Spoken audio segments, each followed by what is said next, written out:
Hello everybody, welcome back to the channel. I want to do something different. Instead of making 3 separate videos going over different stories that are admittedly, I would have to bloat them up just to fill time, I'm going to put all of them into one video. This is going to be the first ever MMA news roundup. I think that's what I'm going to call this video. I think that's going to be the name on the title. Just me going through all of these, going through them quick, and just giving my thoughts on them. We got everything from Nate Diaz versus Jorge Masvidal being a boxing match, all the way to the hypocrisy of Ian Garry. And before we begin, please consider a like, comment, subscribe. You know the drill. And with that out of the way, let's get started. Alright, let's start off with Jorge Masvidal. I'm going to assume a few of you know this tweet that Jorge Masvidal sent, unretired. Now, I'm going to be real with you. I always thought it was just going to be a boxing match. I thought it wasn't going to be like a BKFC. I was thinking like, most likely a boxing match against like a Jake Paul. That's what I was thinking. There was a rumor that that was the fight that was going to happen. Ended up the rumor being false. But I didn't hate that matchup because it is what it is. It's a freak show boxing match, but it makes money. I don't understand how we can be against like fighter pay, but at the same time, when a UFC fighter does a freak show boxing match, we're all of a sudden like, no. You can't do that. No. If you're going to make your money, make your money. I respect the grind.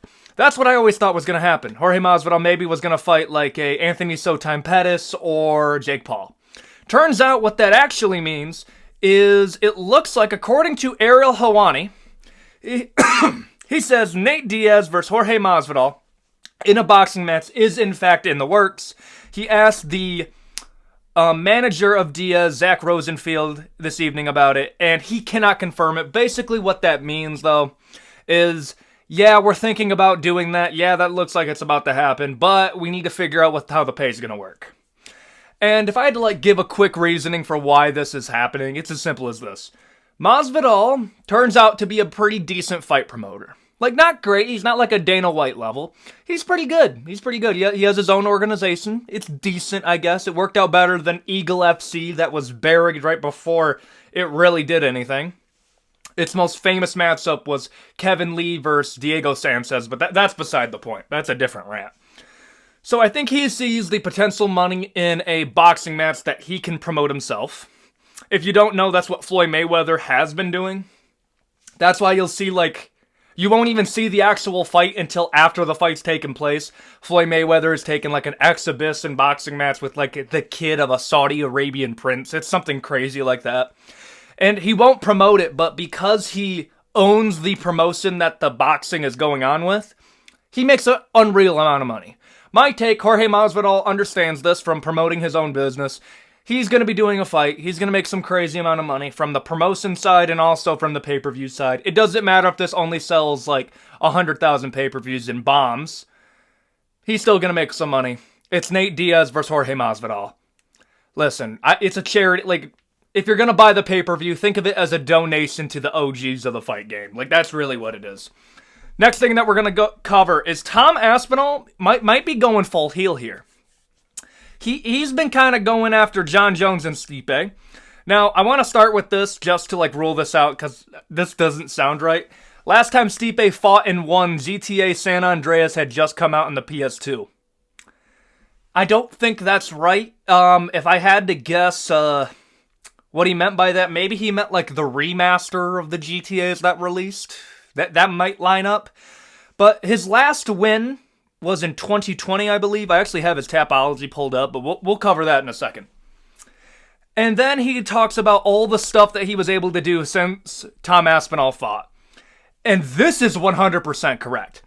Final fun fact. Since Stipe last won a fight, August 2020, I have blown my knee out, went through the rehab process, had a year off, also had 7 UFC fights, including 4 wins versus top 10 ranked opponents, and won the interim title on 2 weeks' notice. Let's take a look at that. His last win was against Daniel Cormier in 2020 of August. He's now going to be fighting Jon Jones. Last fight is a loss to Francis Ngannou, a pretty horrific KO. Say what you want about Tom Aspinall kind of like begging for a fight. Bro is active. And I know somebody's going to say, well, it's heavyweight. It's not even that skilled. Well, Stipe did this at heavyweight too. Like, let's maintain the same logic real quick. Jon Jones chimes in. I mean, I don't really work like that. I was a champion when I was 23 years old. You can't show up at age 30 pretending like you've been chasing me your whole life. I have no clue who 90% of his resume is. Meanwhile, I've been highlighting UFC events my entire career. Tom Aspinall says back, John, you're letting your ego run wild here, mate. I'm not downplaying your resume. It's incredible, far superior to mine. You are known as the best fighter ever, and that's exactly why I want to beat you. Surely you can understand that. This is my take. Tom Aspinall is not arguing he is better than Jon Jones. I don't think he's ever said that. He has said some stuff that I do disagree with Jon Jones's legacy. Like he said he only beat middleweights. That's not true. Glover Teixeira was not a middleweight, never fought at middleweight. That's just one example. He also beat Daniel Cormier, who was really good at heavyweight. But okay, back to what Tom Aspinall said. This is my take. Tom Aspinall deserves it more than Stipe. You just can't argue it. Stipe Miocic fighting for the title, against Jon Jones, is like GSP coming back and fighting Leon Edwards and justifying that. I'm sure people would buy that before buying Bilal Muhammad versus Leon Edwards. Yep, that's my shot against Bilal just for every video. But let me tell you why the UFC wants to make this fight. It sounds dumb, but this is my little conspiracy theory for why they want to make this fight. Let me know in the comment section if you believe in this. They want to make it so Jon Jones one-ups Francis Ngannou. What did Francis do as champion? He beat Stipe Miocic. He lost the first fight to Stipe. You can't make Jon Jones versus Derek Lewis because we all know Jon Jones beats Derek Lewis. You make Jon Jones versus Stipe. You can't do that yet. You can't justify throwing him into a title fight right away. So you have to do Jon Jones versus Ciryl Gane. Francis Ngannou arguably lost to Ciryl Gane. So this is what you have to bank on if you're the UFC. Jon Jones to finish Ciryl Gane better or beat him better than Francis did. As dumb as it is, that's what they wanted to do. And it turned out to work. What Jon Jones did to Ciryl Gane was just catching lightning in a bottle. The UFC is so happy it worked out like that. They barely believe it. Craziest moment of that year. Now what do you got to do? You got to give Jon Jones a title defense because Francis Ngannou had a title defense. So you do it against Stipe Miocic because you can justify throwing him into a title fight purely because it's heavyweight. They didn't anticipate that Jon Jones was going to get injured, so they had to force an interim between Sergey Pavlovich and Tom Aspinall. They wanted Sergey to win, that's what I believe, or they didn't expect Tom Aspinall to be banking on a fight with Jon Jones like he should be. This is the right move to make. So the UFC is not happy with Tom Aspinall to do this because they want to make Jon Jones versus Stipe so Jon Jones can beat Stipe easily so they can say, Jon Jones beat Ciryl Gane in a first-round submission. He arguably beat Francis because that was part of the promotion. Ciryl Gane arguably beat Francis Ngannou, and Jon Jones was able to beat him in the first round.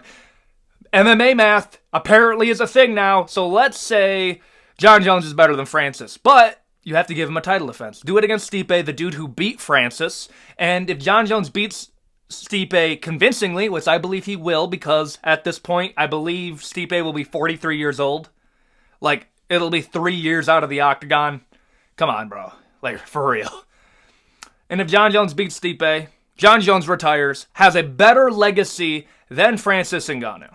Tom Aspinall throws a huge wrench into this because Tom Aspinall, if he's able to get the title shot and beats Jon Jones, then we have a problem with, wait a minute, would Francis have been able to beat Tom Aspinall? That's the question. That is going to be forced if Tom Aspinall fights for the title. I can see the UFC forcing Tom Aspinall into a fight with the winner of either Almeida or Blades or even a Ciryl Gane. Tom Aspinall doesn't want to fight Ciryl. The UFC does not want to give Tom Aspinall this fight. They just don't. Because it threatens what the UFC is doing with Francis Ngannou. And ultimately, does it suck? Yes, but the UFC is not going to falter on this. It is what it is. I've been wanting this fight ever since Tom Aspinall won for the title, and even I have to say it's not going to happen. He also ends off with this, that's pretty funny. John Jones, you need to fight people to build your legacy. Me, great idea, absolutely. UFC, do you want to fight? You want to fight, Tom? Stipe, no. John, no. Me. Again, that's a great point. Nobody wants to fight Tom Aspinall that he arguably should. He's the interim champion, but that means nothing because of what they did. Now, to end off this video, we're going to talk about Ian Garry. We're going to get an Ian Garry rant. And I think there's nothing better to brush you up on this than just watching this. I'm going to turn the sound up. You should be fucking ashamed. You should be fucking ashamed of yourself. Saying you're going to lay hands on a fucking child. Imagine that. You should be fucking ashamed. Keep in mind, Ian Garry said that with Neil Magny. Yourself. Now let's hear what... And maybe I'll beat him so bad that he'll forget all that trauma from his childhood and he can thank me. Okay. You see, my biggest problem with Ian Garry is it's just blatant hypocrisy. 1 minute, you have started this crusade against Neil Magny for something that you clearly took him out of context with, painting him out as somebody who hits their kids. And then the other second, Strickland says some mean things to you, and now you're saying, you're making jokes because he was beaten as a child. And let me make myself clear. I don't have a problem with somebody saying that. My problem is that somebody like Drickus and Ian Garry are going to say something like that, and the very next fight promotion, they're going to play all high and mighty. That's the problem I have. If Colby Covington will say the worst things that you can possibly say, but he understands that he is going to be the bad guy. That's just how it is. He is the heel. Nobody gives him sympathy. That's just what you accept. Also, this entire interview was terrible.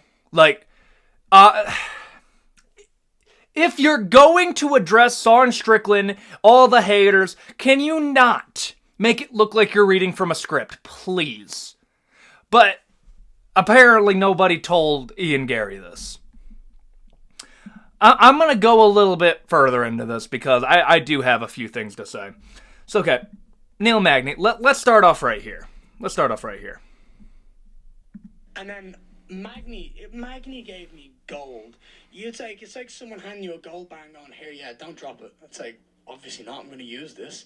You can't sit there and say something so fucking stupid on air, on live TV, and not get absolutely slated for it. And that was my girl.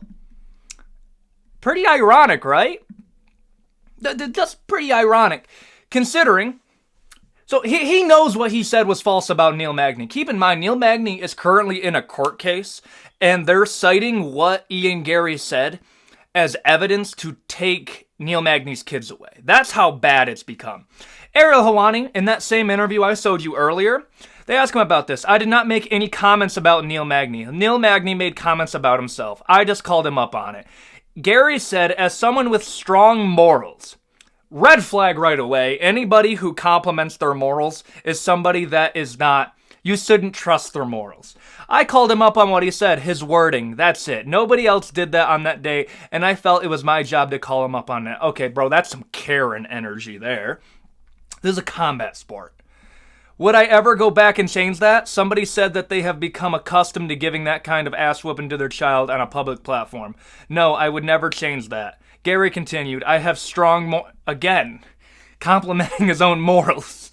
I would never be able to raise my hand to my child, whether people like to think I spun it. They were the words that came out of my of that man's mouth. Well, you admitted that you spun it. That's the problem here. You admitted that you took him out of context, and you're defending your comments that are being used to take a man's children away from him. And in the same vein, this is actually textbook defamation of character, okay? The most ironic part about this, and what sealed it for me, and understand, after the Neil Magny fight, after what he did to Neil Magny, I thought we were going to get Ian Garry, heel Ian Garry, and I was not hating on that. In my mind, say whatever you want before the fight. After the fight, it's a little bit dicey. I didn't really care. And then he sent this. This is to Strickland, okay? I'm going to zoom in on that real quick. Never. And if you choose to continue to spread it, knowing from the source it's not true, then you're partaking in harassment and defamation of character. Smart move would be to take it down. You knowingly defame Neil Magny with a comment that, granted, doesn't sound great, but you knowingly took it out of context to paint somebody in a bad light to promote a fight. And you're coming at Strickland for doing the exact same thing. He's gotten things wrong. I'm not saying everything Strickland said is A-okay. But at the same time, don't be threatening a defamation case when Neil Magny has a legit case to make at you. Like, a case that he can reasonably win. And understand this, most defamation cases don't actually, like, get resolved. It's pretty hard to win a defamation case because you have to prove that your life has been negatively affected by the defamation. And most of the time, it's just a threat. Ian Garry has a lot of resources. That's why he was threatening YouTubers who don't have resources to defend themselves. If you're going to do it against Sean Strickland, who makes more money than you, you're just not going to win. How are you going to argue? How are you going to argue that? When Neil Magny has actual court cases that have cited evidence from you, like, Neil Magny can actually win a case of defamation right now. And I know I'm not the only one to say it. MMA Guru said it. Lucas Tracy's now saying it. I'm just joining in on this. Because this has been one of the craziest falls from grace I have ever seen in combat sports. To go from being one of the most promising contenders out of the country of Ireland to being arguably the most hated fighter in the UFC is crazy to me. There's also a fun moment in here. I'm not going to risk not finding it. Anyways, what he says is he's complimenting the crowd of Ireland, saying that it is a pleasure to represent them. Yeah, no, he's training at suit boxing now, and he wants to wear the Brazilian trunks. Keep in mind his wife is Brazilian, so he wants to represent Brazil too. I wouldn't have a problem with that if that's just not like blatant hypocrisy, betraying your own fan base that got you to this point. Oh no, I'm ranting at this point. I hope you enjoy this video, just MMA news, stuff that I like ranting about that I can't fill a whole video with. If you like this type of content, please put it in the comment section below. Other things that I should cover. We got fight announcements that are going to be coming out today. I might make another video today. And with that out of the way, thank you for watching. Adios, guys.